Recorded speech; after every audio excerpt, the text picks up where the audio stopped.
welcome to I Want to Grow, and I Want to Grow is all about that. I keep on saying it every single week. It's about our growth.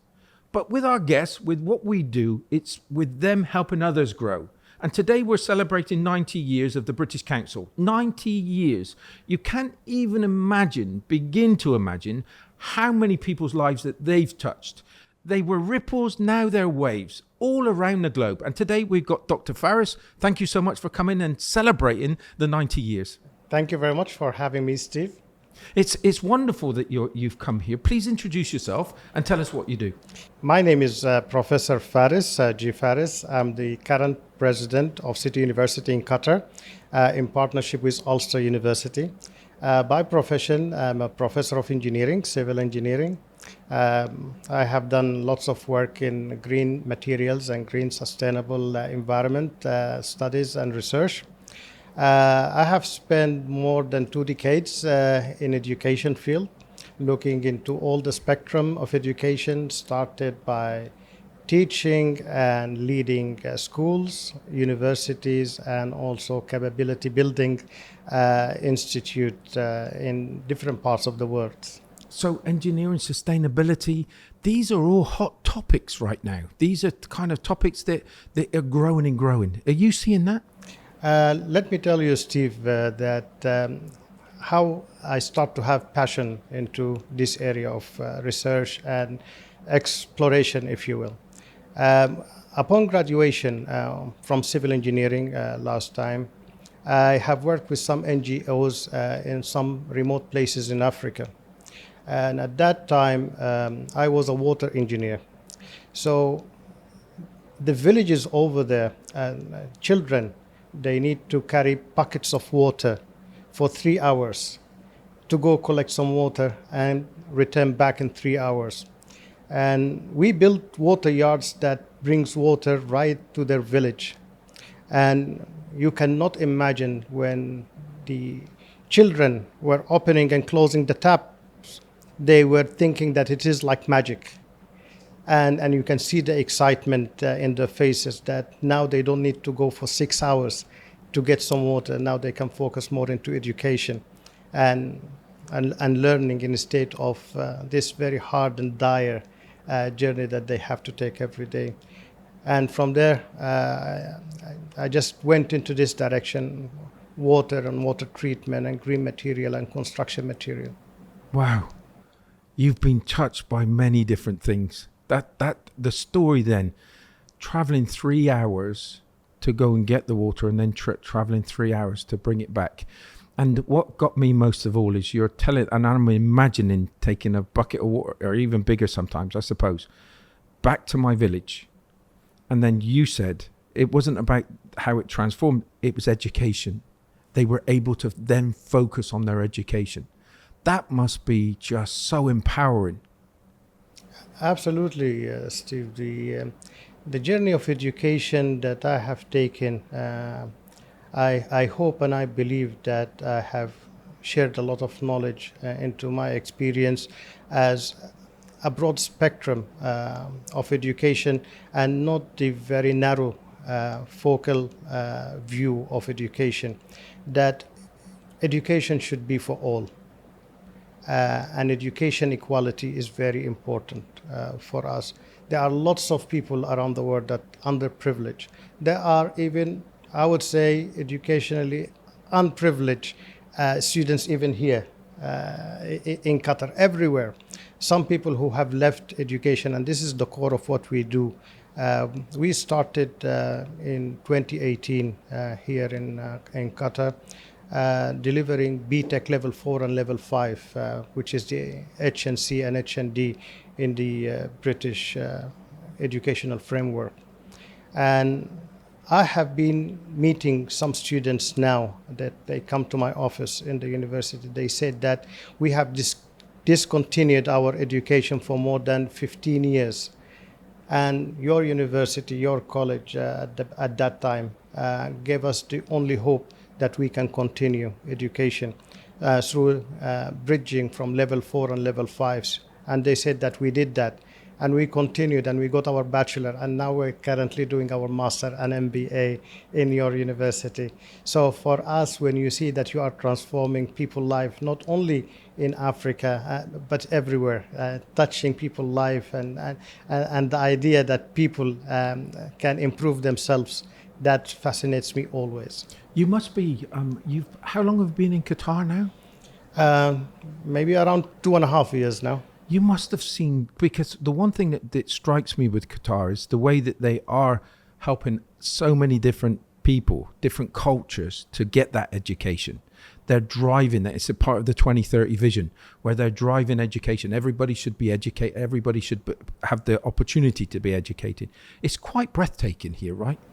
Absolutely. And I just want to, if you allow me, I just want to explain a little bit further on what we provide here in Qatar. Please, yes. So we are not doing the conventional type of education, and that's the minute that you enter our new campus. It's a stunning, actually, state-of-the-art campus. I'm coming. Please do visit us, and I hope that your audience as well can come and see what we have for them as well. We pride ourselves that we are an advanced engineering concept education institution. We have last month been upgraded to full-fledged university under the name of City University now.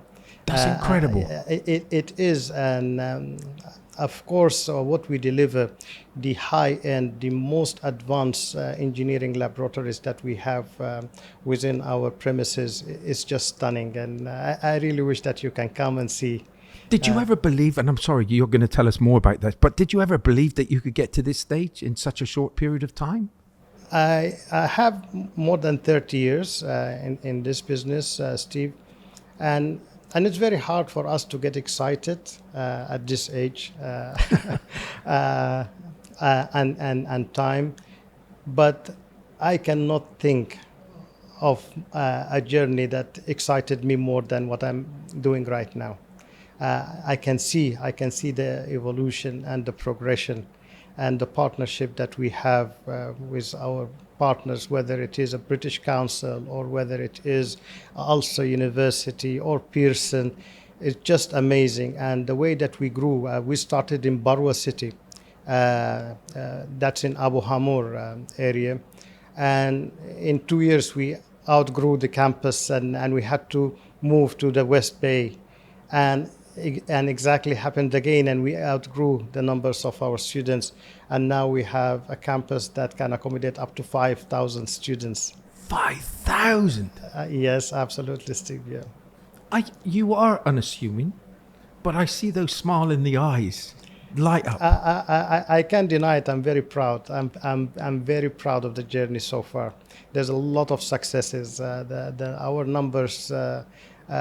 In terms of programs that we offer, grew more than 200%.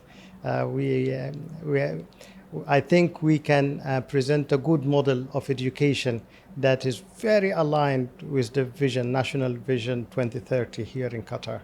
You are changing people's lives. Congratulations. I hope to believe so. Thank you very much. You are changing people's lives, and I really can't wait to.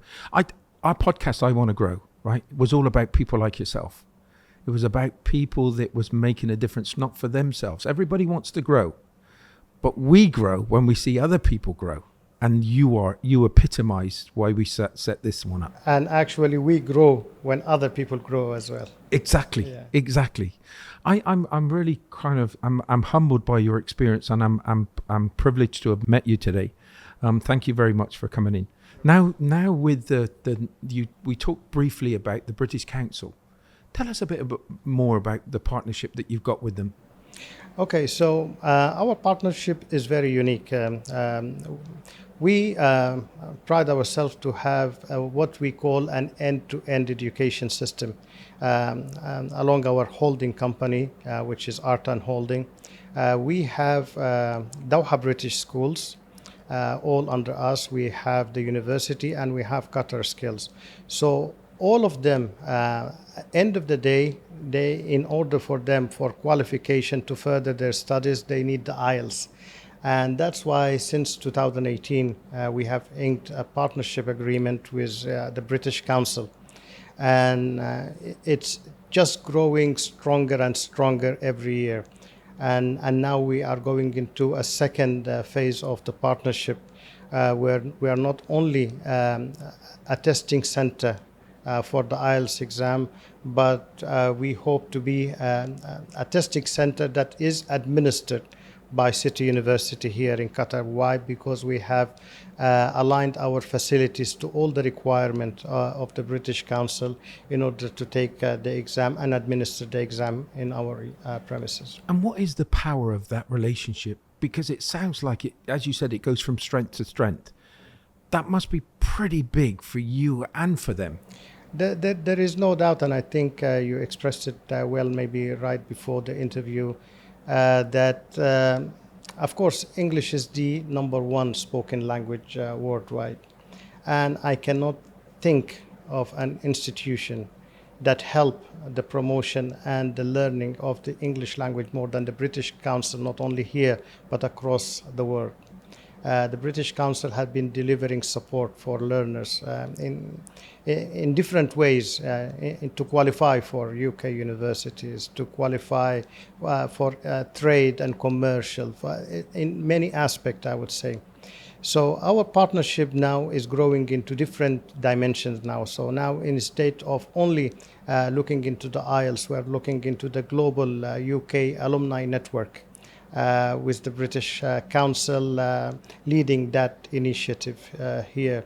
So we want to have this alumni global network, and we want our graduates and our students to be part of this network as well. So this would be the second phase of our partnership with Ulster with British Council. I'm so proud of what is happening right now with you and your university, and also the partnership with the British Council. It does. I love hearing these stories. If you were to give a message to the British Council today, what would that be? I just want to thank them for all the contributions that they have done worldwide, in Africa, in Asia, everywhere. And I think that I just want to tell them, continue the good work that you're doing and create more partnership with other universities, including ours, strengthen this partnership, and don't limit your partnership just for the IELTS, expand. There are lots of areas and opportunities to expand your relationship with higher education institutions. And the last question, which is not an easy one, but the last question. Oh dear. One word to describe the British Council and why. I always put the people that I interview in this hot spot, and I make them sweat, and I think you are doing it. One word. I can't think but to say amazing journey. Yeah. I can't finish the podcast in any better way than just to thank you for your participation. It was really wonderful. Thank you so much indeed, Steve, and I would really like to invite you and your team to come and visit us in Lusail very soon. We're definitely coming because I can't wait to see it. We would love to have you there. Nice one. Thank you very much. Thank you.